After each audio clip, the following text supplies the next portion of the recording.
ஒரு சம்பவம். ஒரு ஒரு இந்து குடும்பத்தினர் ரொம்ப பக்தி வைராக்கியம். வாரத்தில் ஒவ்வொரு நாளும், வாரத்தில் ஒரு முறை அந்த வீட்டு அம்மாவும் அந்த அம்மாவுடைய மகள் 2 பேரும் போய் ஒரு புத்து கோயிலில் முட்டையை போட்டு ஒரு கொட்டாங்குச்சியில் அந்த பாம்புக்கு பால் வைத்து விட்டு வருவார்கள். அப்போ ஒரு நாள் இந்த சின்ன பிள்ளை அந்த புத்துல கையை விட்டு உள்ள முட்டையை போட அப்படி முயற்சி செய்தபோது உள்ள ஒரு நல்ல பாம்பு வெளியே வந்து கையை கடிச்சிருச்சு. ஐயோ பாம்பு கடிச்சிருச்சு அப்படின்னு சொல்லி ஹாஸ்பிட்டல் கொண்டு போறாங்க. ஹாஸ்பிட்டலில் கொண்டு போய் அந்த பிள்ளைக்கு ஐசியூவில் அட்மிட் பண்ணி ட்ரீட்மெண்ட்லாம் கொடுக்க ஆரம்பிச்சாங்க. டாக்டர்ஸ்கள் உயிரை காப்பாத்திட்டாங்க, உயிருக்கு எந்த சேதாரம் இல்லை. ஆனா அந்த பிள்ளையினுடைய கண்கள் மாத்திரம் ப்ளூவா மாறி போச்சு. உண்மையா நடந்தது. இந்த பிள்ளையினுடைய கண்கள் மாத்திரம் ப்ளூ கலர்ல மாறிடுச்சு. அந்த பிள்ளைய வீட்டுக்கு கொண்டு வந்தாங்க. அன்று இரவுல இருந்து அந்த பிள்ளையினுடைய சொப்பனத்துல சர்ப்பங்கள் வர ஆரம்பிச்சது. பாம்பு வந்து அந்த பிள்ளைகிட்ட பேச ஆரம்பிச்சது.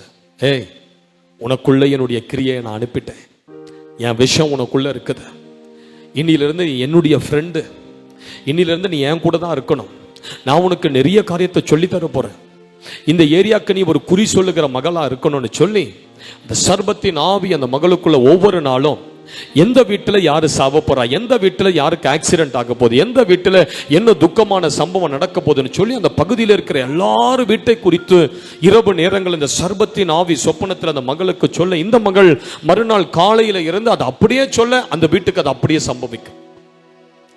இப்படி நாட்கள் போய்கொண்டு இருக்கும் போது அநேக ஜனங்கள் இந்த மகளை தேடி வர ஆரம்பிச்சுட்டாங்க. இந்த வீட்டில் ஒரு பாம்பு சிலையை வச்சாங்க. இந்த மகளுக்கு ஒரு குறி சொல்ற மேடையை கட்டினாங்க. இவளை ஒரு குறி சொல்லுகிற மகளா மாத்தி அதுக்கேற்ற புடவையெல்லாம் அந்த மகளுக்கு உடுத்தி அநேக ஜனங்கள் வந்து குறி இந்த மகளுக்கிட்ட கேட்க ஏராளமான பணங்கள் அந்த வீட்டார் இந்த மகளை வைத்து சம்பாதிக்க ஆரம்பிச்சாங்க. இப்ப இந்த மகள் நாளுக்கு நாள் வளர வளர வளர அவளுக்கு ஒரு 22 வயசு ஆன போது இவளை இப்ப அநேக வீடுகள், பெரிய பெரிய மந்திரிமார்கள், பெரிய பெரிய ஆட்கள் வீட்டுக்கெல்லாம் இவளை கூப்பிட ஆரம்பிச்சிட்டாங்க. அவன் கரெக்டா சொல்றா, உள்ள இருக்கிற குறி சொல்ற ஆவி அப்படியே எதிர்காலத்தை குறிச்சு சொல்லுது. ஒரு நாள் இவ ஒரு வீட்டுக்கு போயிருந்தா, ஒரு பூஜை செய்ய ஒரு வீட்டுக்கு போயிருந்தா. அந்த இடத்துல பூஜை எல்லாம் செய்து கொண்டு இருக்கும் போது இவளுக்குள்ள இருக்கிற அந்த ஆவி இவர்கிட்ட பேசிச்சு, இந்த வீட்டில் இருக்கிற ஒரு பையனை எனக்கு காவு கொடுக்க சொல்லு, இந்த வீட்டில் இருக்கிற அந்த மூத்த பிள்ளை அந்த சிறுவனை எனக்கு காவு கொடுக்க சொல்லு, அந்த பிள்ளைய வெட்டி அந்த ரத்தத்தை எனக்கு கொடுக்க சொல்லு அப்படின்னு சொல்ல, இவளுக்குள்ள ஒரே போராட்டம். என்னடா இது, நமக்குள்ள இருக்கிற தெய்வம் நம்ம நம்பிக்கிட்டு இருக்கிறது ஒரு உயிரை கேக்குது. ஏன் உயிரை கேக்குது? இவ்வளவு நாள் என்னென்னமோ சொன்ன இந்த ஆவி இப்ப ஏன் இந்த மகளுடைய இந்த குடும்பத்துல ஒரு ஜீவனை கேக்குது? எப்படி இந்த காரியத்தை இந்த வீட்டுக்கு நான் சொல்ல முடியும்? உங்க மகனை இந்த ஆவி கேக்குது, இந்த சர்பத்தின் ஆவி உங்க பிள்ளைய பலி கேக்குதுன்னு எப்படி சொல்ல முடியும்னு சொல்லி அப்படியே ஒரு குழப்பத்துல வீட்டுக்கு வந்துட்டா.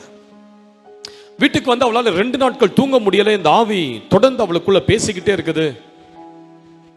அந்த வீட்டுல காவு கேளு, அந்த வீட்டுல அந்த பிள்ளை எனக்கு கேளு, அந்த வீட்டுல பிள்ளை எனக்கு பலியாக கொடுக்க சொல்லு, அந்த பிள்ளையினுடைய ரத்தம் எனக்கு வேணும் அப்படின்னு சொல்லி அந்த ஆவி இவ்வளவு பிரச்சனைக்கு மேல இவளுடைய சொப்பனத்துல இவளுக்குள்ள அந்த ஆவி பேசிக்கொண்டே இருக்க இவளால ஒன்னும் செய்ய முடியல. ஒரு நாள் இரவு இவ படுத்து தூங்கி கொண்டிருந்த போது இவளுக்குள்ள ஒரு சந்தேகம், உண்மையாவே இது தெய்வம் தானா? ஒரு தெய்வமா இருந்தா இது எப்படி பலி கேட்குது?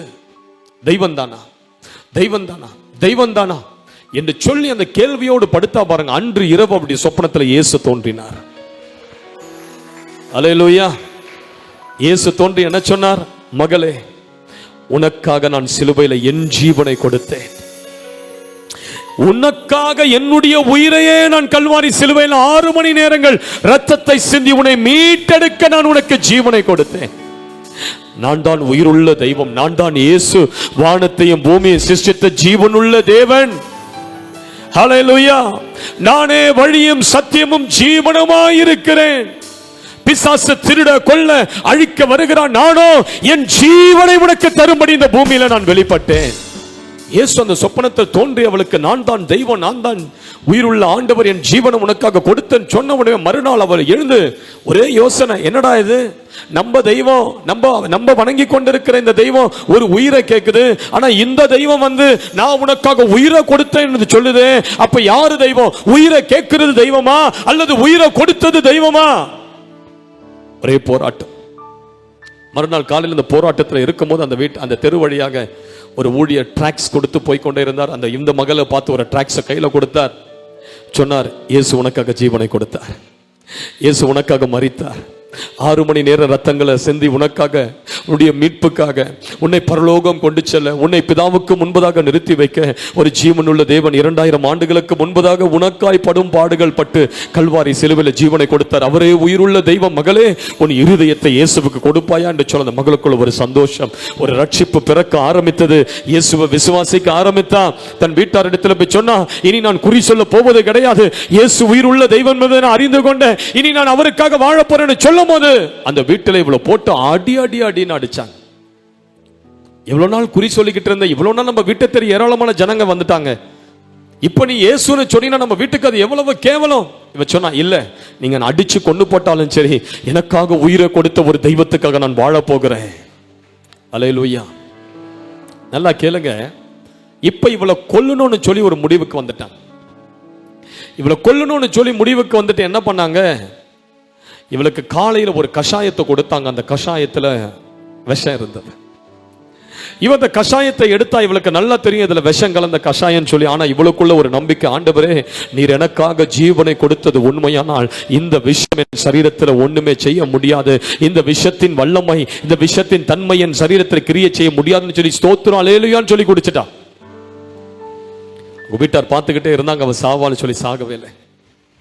மறுநாள் என்ன பண்ணாங்க, கிளாஸ் எடுத்து கண்ணாடி பாட்டில் எடுத்து நல்லா அதை அரைச்சு அதுல தோசை மாவுல கலந்து இவளுக்கு தோசை சுட்டு கொடுத்தாங்க. அந்த தோசை அவ எடுத்தா, அவளுக்கு தெரியும் இதுல ஏதோ இருக்குதுன்னு சொல்லி அவ சொன்னா, இதுவே என்னை சேதப்படுத்த முடியாது, இது வேணும் ஒன்னும் செய்ய முடியாது, என் இயேசு என்னை சந்தித்தது உண்மையானால், கல்வாரி சிலுவையில் ஜீவனை கொடுத்தது உண்மையானால், என் பெயர் நித்திய புத்தகத்தில் எழுதியிருப்பது உண்மையானால், இந்த தோசையில ஏதோ ஒன்று கலந்திருக்குது, இது வேணும் ஒன்றும் செய்ய முடியாதுன்னு சொல்லி நிறைய சாம்பாரை ஊற்றி சட்னியை போட்டு 2 தோசை அடிச்சா ஒண்ணுமே அவளை செய்ய முடியல. அல்லேலூயா, அல்லேலூயா. பாருங்க, அந்த மகளுக்கு ஆண்டவர் ஒரு தீர்க்க தரிசன ஆவி அதற்கு பிறகு கொடுத்து இன்றைக்கு ஆந்திராவில் ஒரு பெரிய சபையை வைத்து அந்த மகள் ஒரு பாஸ்டராக ஊழியம் செய்து கொண்டிருக்கிறார். சாவுக்கு ஏதுவான யாதொன்றும் உன்னை சேதப்படுத்த முடியாது. ஒரு அல்லேலூயான்னு சொல்லுங்க பார்க்கலாம். அல்லேலூயா. ஏன் சிஸ்டர் உன்னை ஒன்னும் சேதப்படுத்த முடியாது? ஏன்னா கர்த்தர் உன்னோடு கூட இருக்கிறார், ஆண்டவர் உன் கூட இருக்கிறார் சிஸ்டர். அதனாலதான் உன்னை ஒன்னும் செய்ய முடியாது. நான் சொல்றேன், கர்த்தர் உன் கூட இருக்கும் போது உன் தலையில இருக்கிற ஒரு மயிரை கூட யாராலையும் பிடுங்க முடியாது. எத்தனை பேர் அதை நம்புறீங்க? தலையில இருக்கிற ஒரு முடி கூட யாராலையும் அசைக்க முடியாது. ஏன்? கர்த்தர் உன் கூட பயங்கரமா இருக்கிறார். கர்த்தர் உன்னோடு கூட பயங்கரமான பராக்கிரமசாலியா இருக்கிறார். ஆதியாகமம் 26:3 ஆண்டவர் ஈசாக்கை பார்த்து சொல்கிறார், நான் உன்னோடு கூட இருந்து உன்னை ஆசீர்வதிப்பேன். யாத்திராகமம் 3:12 ஆண்டவர் மோசேயை பார்த்து சொல்கிறார், மோசே நான் உன்னோடு கூட இருக்கிறேன், நீ திக்கு வாய்தான், நீ மந்தனாவதான், நீ பலவீனமானவன் தான், என்னுடைய ஊழியத்தை செய்ய உனக்கு எந்த தகுதியும் இல்லதான், என் தீர்க்கதரிசியா இருக்க உனக்கு எந்த அந்தஸ்து, தகுதி, பலன், அறிவு, ஞானம் ஒண்ணுமே இல்லை. ஆனா நான் உன்னோடு கூட இருப்பேன், உன் வாயோடு கூட இருப்பேன், நீ சாகிற வரையில நான் உன்னை கைவிடுவது இல்லை. அல்லேலூயான்னு சொல்லுங்க பார்க்கலாம். யோசுவா 1:5 யோசுவா நம்பிக்கையை இழந்து அழுது கொண்டிருக்கிறார். ஆண்டவர் யோசுவாவுக்கு தரிசனமாகி சொல்றார், யோசுவா ஏண்டா அழற? நான் மோசையோடு எப்படி இருந்தேன் அப்படி நான் உன் கூட இருப்பேன். மோசையோடு எப்படி நான் இருந்தேன் அப்படி உன் கூட இருப்பேன். உயிருள்ள நாள் வரைக்கும் உன்னை ஒன்னும் யாரும் செய்ய முடியாது. நான் உன்னை விட்டு விலகுவதும் இல்லை, உன்னை கைவிடுவதும் இல்லை. ஒரு அல்லேலூயான்னு சொல்லுங்க பார்க்கலாம். எரேமியா 1:8 ஆண்டவர் எரேமியாவை பார்த்து சொல்றார், உன்னை சிறு பிள்ளைன்னு சொல்லாத எரேமியா, நான் உன் கூட தான் இருக்கிறேன், நான் உன் கூட தான் இருக்கிறேன். மத்தேயு 28:20 இயேசு கடைசியாக பேசின ஒரு வார்த்தை என்ன? உலகத்தின் முடிவு பரியந்தம் நான் உன்னோடு கூட இருப்பேன். அல்லேலூயான்னு சொல்லுங்க. தலைக்கு மேல கைகளை தட்டி வர அல்லேலூயா. உலகத்தின் முடிவு பரியந்தம் சகல நாட்களிலும் நான் உன்னோடு கூட இருப்பேன். ஒன்று உன்னை சேதப்படுத்த முடியாது சிஸ்டர், பிரதர். வெளியே உட்கார்ந்து கேட்கிற உன்னை ஒன்று சேதப்படுத்த முடியாது. ஆண்டவர் உனக்கு ஒரு வல்லமையான வாக்கு கொடுத்திருக்கிறார். உலகத்தின் முடிவு பரியந்தம் சகல நாட்களிலும் நான் உன் கூட தான் இருப்பேன். அது எந்த நாளா இருந்தாலும் சரி, திங்கட்கிழமையோ வெள்ளிக்கிழமையோ செவ்வாய்க்கிழமையோ வேலைக்கிழமையோ அமாவாசையோ பௌர்ணமியோ பகலோ இரவோ சகல நாட்களிலும் எந்த நேரமும் நான் உன் கூட தான் இருப்பேன். கர்த்தர் உனக்கு ஒரு வல்லமையான வாக்கு கொடுத்திருக்கிறார். அதனால தான் உங்களுக்கு விரோதமான எந்த கிரியைகளும் செயல்பட முடியாது. மரணத்துக்கு ஏதுவான எந்த சாத்தானுடைய தந்திரமும் உன்னை ஒண்ணும் பண்ண முடியாது. ஹல்லேலூயா. கையை நீட்டி பிசாசை பார்த்து சொல்லுங்க, ஏய் சத்துருவே, கர்த்தர் என் கூட பயங்கரமா இருக்கிறார். கர்த்தருடைய வாக்குத்தத்தம் என்கிட்ட இருக்குது. கையை நீட்டி சொல்லுங்க, சத்துருவே, சத்துருவே, ஒன்னும் பண்ண முடியாதுன்னு, என்ன அசைக்க முடியாது. உன்னுடைய தந்திரங்கள் மந்திரங்கள் ஒன்றுமே என் வாழ்க்கையில பலிக்காது. ஹல்லேலூயா. நீ என்ன அடிக்கணும்னு நினைச்சனா ஆண்டவர் இன்னும் என்னோட ஆயுசு நாட்களை கூட்டுவார். சத்துருவனை அழிக்கணும்னு எழும்பிட்டான்னா அவனை வெறுப்பேத்தவே ஆண்டவர் வாழ்க்கையில 15 வருஷத்தை கூட்டுவார்.